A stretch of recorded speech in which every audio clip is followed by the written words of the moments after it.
Olá, pessoal. Sejam bem-vindos a mais uma videoaula de Geografia. Sou a professora Zilda e na aula de hoje darei início ao estudo do módulo 13 da apostila 3, que fala sobre as águas do mundo e do Brasil. Vocês poderão acompanhá-la abrindo a apostila a partir da página 275.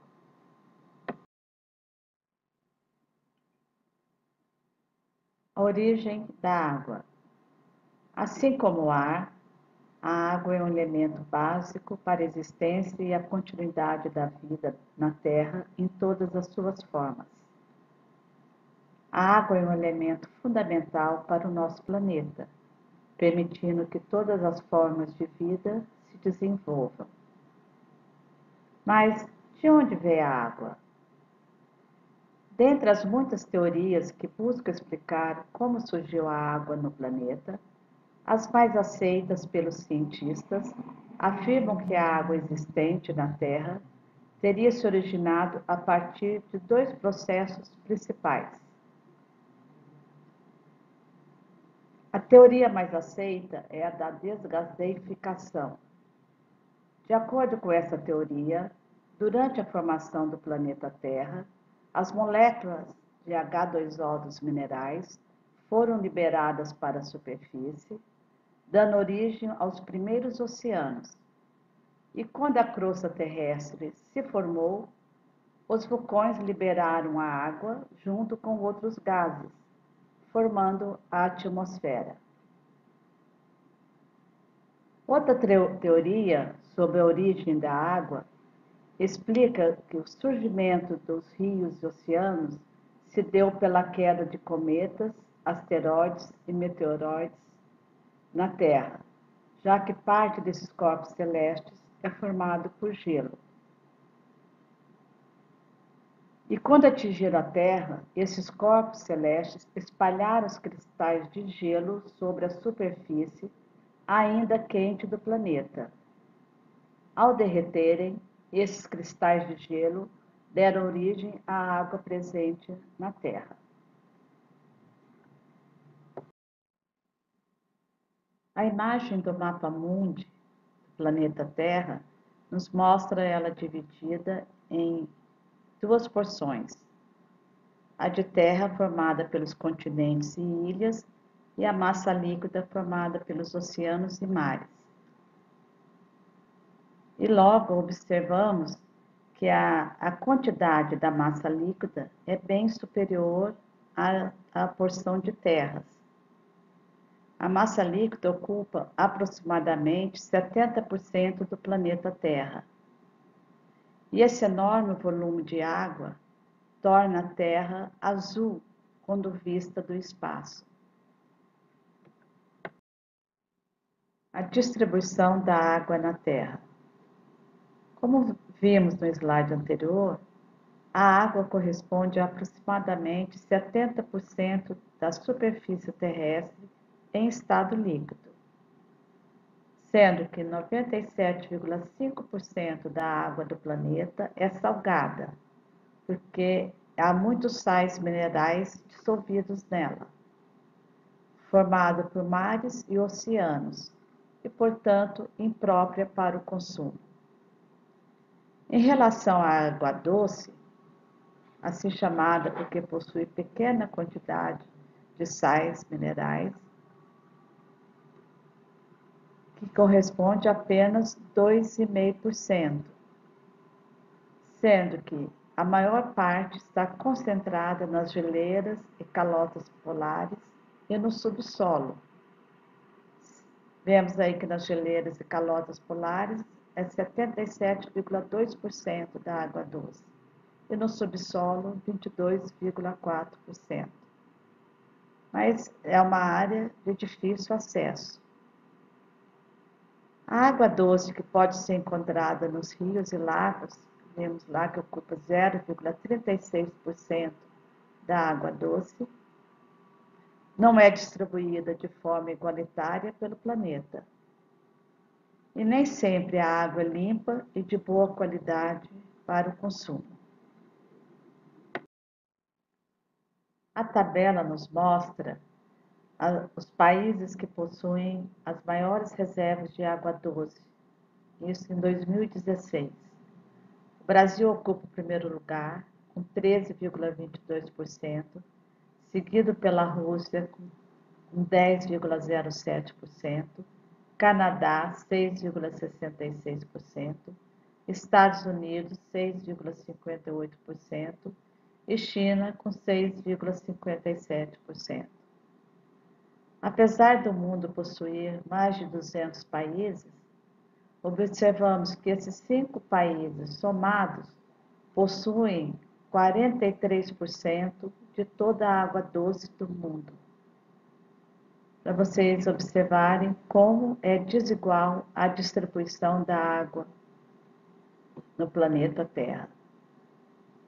E o Brasil, apesar de concentrar em torno de 13% de toda a água doce do mundo, nem toda a sua população tem acesso à água de forma suficiente para suprir as suas necessidades. Observe no mapa a seguir a proporção da população de cada país do mundo com acesso à água potável. O que vem a ser a água potável? É toda a água disponível na natureza destinada ao consumo e que não oferece risco à saúde. O símbolo usado no mapa foi a cor monocromática com diferentes intensidades. Quanto mais claro for a cor, menor é a proporção da população com acesso à água potável. No mundo subdesenvolvido, cerca de 50% da população consome água poluída. E em todo o planeta, pelo menos 2.200.000 pessoas morrem em decorrência de água contaminada e sem tratamento. A poluição é um dos maiores problemas da água potável, uma vez que diariamente os mananciais, que são as nascentes dos rios do mundo, recebem 2 milhões de toneladas de diversos tipos de resíduos. Nessa questão, quem mais sofre tais reflexos são as camadas excluídas que vivem em países subdesenvolvidos ou em desenvolvimento. No planeta, podemos encontrar água nos estados líquido, em rios e mares, gasoso, no vapor de água, e sólido nas geleiras. E a água está em permanente transformação, passando sempre de um estado para outro. A essa transformação e circulação da água, damos o nome de ciclo da água ou ciclo hidrológico. Durante o ciclo, a água percorre vários caminhos, transformando-se nos 3 estados. Como vemos no esquema ao lado, o calor do sol evapora a água depositada sobre o solo, nos rios e nos oceanos, e a transforma em vapor.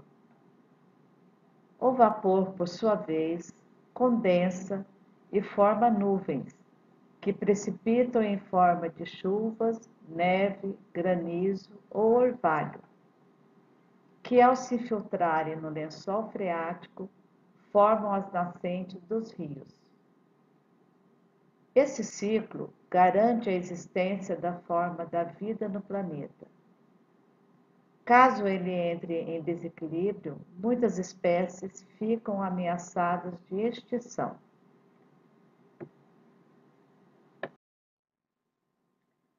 Bacia hidrográfica é a área drenada por um rio e seus afluentes. Os divisores de águas são os elementos naturais que separam as águas de 2 ou mais bacias. São as partes mais elevadas do terreno ao redor das bacias, como nós podemos observar no esquema ao lado de uma bacia hidrográfica. Em regiões com chuvas abundantes, os rios permanecem com grande volume de água por todo o ano e são chamados de rios perenes. Os rios temporários são característicos de regiões que enfrentam períodos de seca, sendo que os rios secam e voltam a encher quando volta a chover. Os rios correm de acordo com o relevo. Nas planícies, os rios são mais lentos e apresentam desníveis menos acentuados, o que favorece a navegação. Já os rios de planalto costumam ser utilizados para a produção de energia elétrica por meio da construção de usinas hidrelétricas.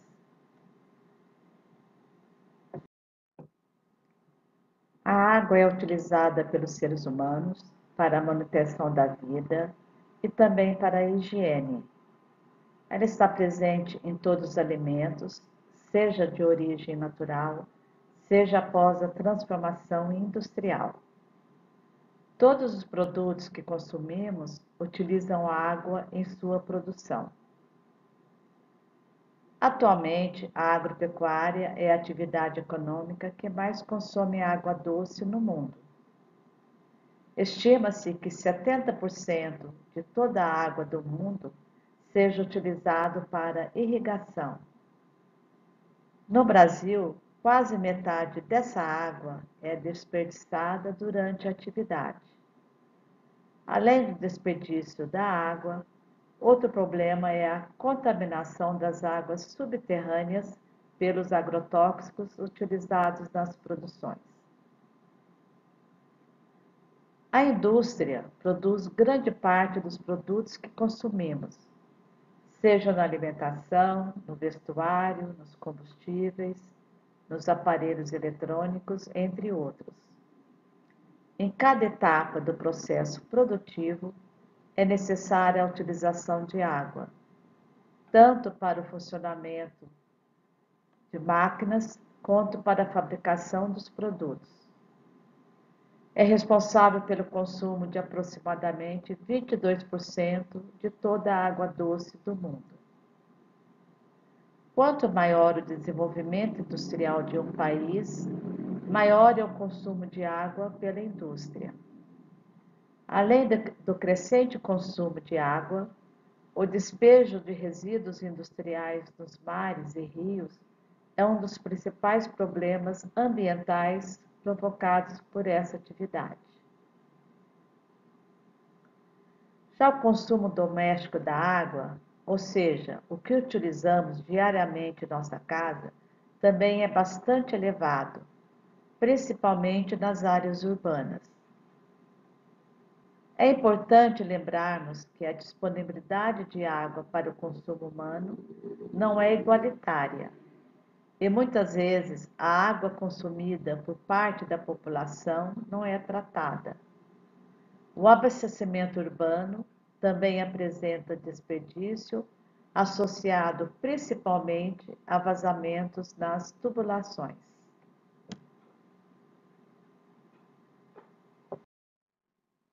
A poluição das águas tem diferentes origens, sendo a maior parte ligada às atividades econômicas, como a agricultura, que contamina os mananciais, e as águas subterrâneas, com os fertilizantes e agrotóxicos utilizados nas plantações. Os resíduos industriais despejados em rios e mares também são responsáveis por parte da contaminação das águas. Os vazamentos de óleo de navios petroleiros e plataformas causam um fenômeno conhecido como maré negra.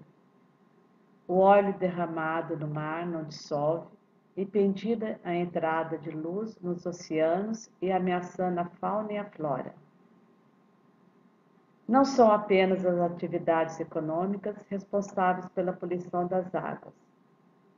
O despejo do esgoto doméstico sem tratamento e o lixo, como plásticos e outros materiais sintéticos jogados em rios, lagos e mares, destroem a fauna marinha e impedem a reprodução das espécies e tornam a água imprópria para banho e consumo. Os impactos da poluição não são sentidos apenas no meio ambiente e atingem também a sociedade, principalmente as populações ribeirinhas que dependem da pesca para sobreviver. Na imagem ao lado, temos um vazamento de óleo que chegou na praia, no Cabo de Santo Agostinho, em Pernambuco. Bem, pessoal, chegamos ao fim de mais uma videoaula, onde iniciamos o estudo sobre as águas do mundo e do Brasil.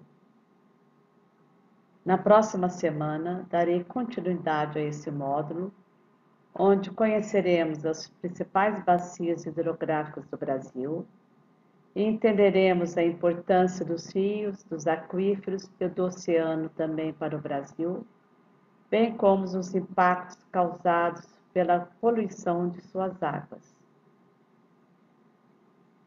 Bons estudos, se cuidem e até a próxima aula.